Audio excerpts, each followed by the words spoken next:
hungry, displaced, stressed, and pregnant. Doctors say these conditions are fueling a surge in miscarriages across Gaza. Surviving the war has been difficult enough. But for many pregnant women, giving birth poses yet another challenge. I came for a follow-up visit, but they told me the baby had no heartbeat. I was told it was likely due to lack of medicine and malnutrition. This is my 5th day at the hospital, and I don't know what to do. After nearly 8 months of Israel's onslaught, adequate emergency care is no longer available for many expectant mothers. Before the war, the rate of miscarriages was low, about 1 or 2 cases a day. But now there's so much panic and fear, we see up to 10 miscarriages on a daily basis. Supplies of medicine and equipment are limited and often non-existent. Women are also undergoing C-sections without anesthesia. Doctors say the war has led to a rapid surge in miscarriages and premature births, induced in part by high stress. About 60,000 pregnant women in Gaza have little to no access to adequate prenatal health services. The International Rescue Committee says only 2 partially functioning hospitals offer maternity services. The pregnant women who have miscarried face a lot of psychological suffering. There's a lack of emotional support from the medical staff as well, who are also facing great psychological pressures due to the war. These conditions are making things worse. Months of bombings, attacks, and devastation have led to widespread trauma. I was in Rafah and had been pregnant 4 months. I came to the hospital in pain. I've experienced a lot of fear and exhaustion.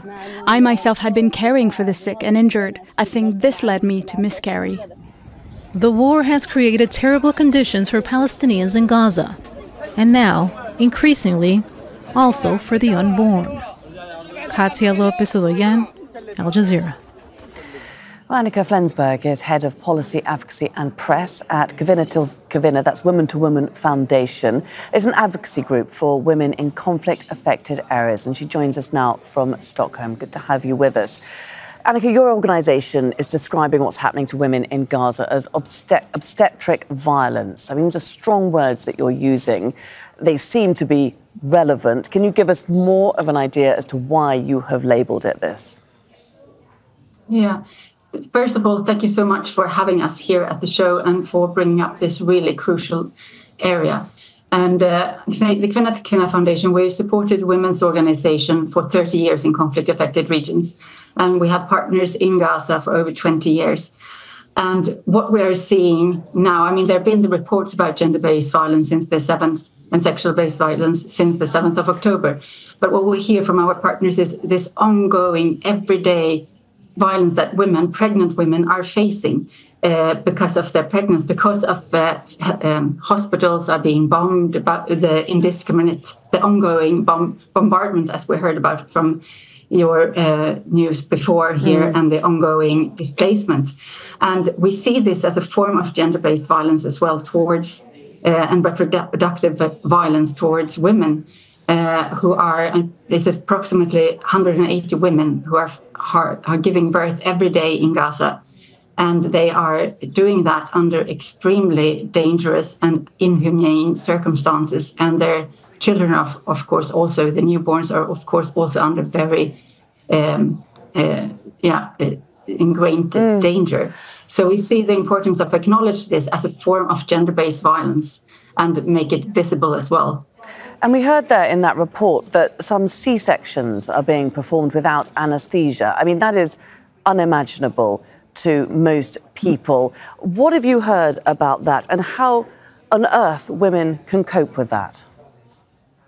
Yeah, it's really unbearable to hear the reports. And we have, as we heard, that women are being forced to deliver in buildings which are at risk of being bombed at the very second, and there is no, as you said, anesthesia, and they are under great pain, and there is no health facilities afterwards. There's no hygiene, there's no clean water, so they are exposed to great threats and health risks. And the reports that we get from our partners, the witnesses there, they say that there is great pressure and trauma and stress, which also, as you said previously, that also increases the number of miscarriages and stillborns and premature deliveries. So this is really an ongoing violations, I would say, and that has both devastating effects for the individual woman and child, of course, and their families, but also for looking ahead for the future of Palestine and the people. It will we see generations of trauma, and this will have a long-term effect. Absolutely. I wanted to bring that back up because, of course, the whole of Gaza is traumatized with this war, but this is a particular psychological toll that women are going to have to bear and will be passed on to their children. We're looking at a long-term health emergency here, aren't we? Yes, absolutely. And we see both when it comes to during pregnancy, that there is no health, as we heard as well, there's no healthcare system. There's no help for these women to get, really.